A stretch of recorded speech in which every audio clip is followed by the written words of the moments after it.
کہ اس زمانے میں چار دانگ عالم سے دنیا بھر سے لوگ جوک در جوک بیت اللہ کا سفر کر رہے ہیں، اور کچھ ایسا لگتا ہے جیسے بیت اللہ میں کوئی مقناطیس ہے جو چاروں طرف سے انسانوں کو کھینچ رہا ہے۔ جن لوگوں نے وہ منظر دیکھا ہے ان کو اس بات کا احساس ہوگا کہ حضرت ابراہیم خلیل اللہ علیہ السلام نے جو پکار لگائی تھی آج سے 5-6 ہزار سال پہلے اللہ تعالیٰ کے حکم سے، اللہ تعالیٰ نے حکم دیا تھا کہ اذن فی الناس بالحج، کہ لوگوں میں اعلان کرو حج کا، اور اس کے نتیجے میں کیا ہوگا کہ یاتوک رجالا وعلی کل ضامر یاتین من کل فج عمیق، کہ لوگ پیدل چل چل کر آئیں گے اور دبلے ہوئے اونٹوں سے پر چڑھ کر آئیں گے اور دور دراز سے آئیں گے۔ تو ہر سال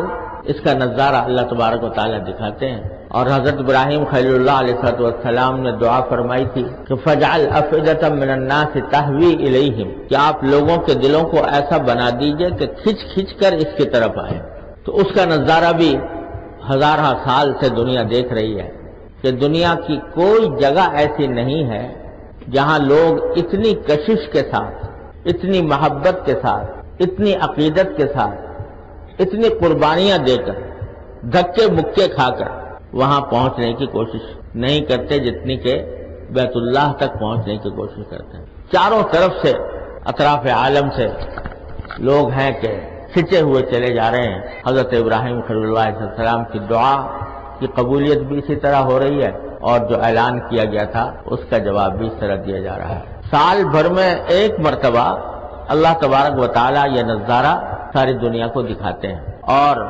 سارے انسانوں کو، لاکھوں انسان میدان عرفات میں جمع ہو کر اللہ تبارک و تعالیٰ کو پکارتے ہیں، کھڑے ہو کر اللہ تعالیٰ کا ذکر کرتے ہیں، دعائیں کرتے ہیں، اللہ تعالیٰ کی رحمت کی بارشیں برستی ہیں، عجیب سما ہوتا ہے۔ تو بہت سے خوش نصیب ہمارے بھائی بہن وہ ہیں جو الحمدللہ پہنچ چکے ہیں یا جا رہے ہیں، اور بہت سے وہ ہیں ہم جیسے جو وہاں پہنچ نہیں پائے اور حج کی اس عبادت میں شریک نہیں ہو سکے۔ تو بعض اوقات حسرت ہوتی ہے کہ اللہ کے نیک بندے اس عظیم سعادت سے بہرور ہو رہے ہیں اور ہم وہاں تک نہیں پہنچ سکے۔ تو میرے حضرت والا حضرت عارفی قدس اللہ تعالیٰ سرہ، اللہ تعالیٰ ان کے درجات بلند فرمائے، وہ ایک مرتبہ فرمانے لگے کہ جو لوگ وہاں جانے کی آرزو رکھتے ہیں اور ان کے دل میں تمنا ہے لیکن اپنے حالات کی وجہ سے نہیں جا سکے، کوئی اس وجہ سے نہیں جا سکا کہ اتنا خرچہ برداشت نہیں کر سکتا، کوئی اس وجہ سے نہیں جا سکا کہ مختلف مصروفیات نے اس کے پاؤں میں زنجیریں ڈالی ہوئی ہیں، کوئی اس وجہ سے نہیں جا سکا کہ اس کے ذمے اور کچھ حقوق ہیں، فرائض ہیں جن کو وہ انجام دے رہا ہے۔ تو حضرت فرماتے تھے کہ کیا اللہ تبارک و تعالی اس بندے کو جو کسی اپنے ذاتی حالات کی وجہ سے یا مالی وسعت نہ ہونے کی بنا پر وہاں نہیں پہنچ سکا، کیا اس کو اس لیے محروم فرما دیں گے کہ بھئی اس کے پاس پیسے نہیں تھے، اور اس کو اس لیے محروم فرما دیا جائے گا کہ چونکہ پیسے نہیں تھے، اس کے اوپر حج فرض بھی نہیں تھا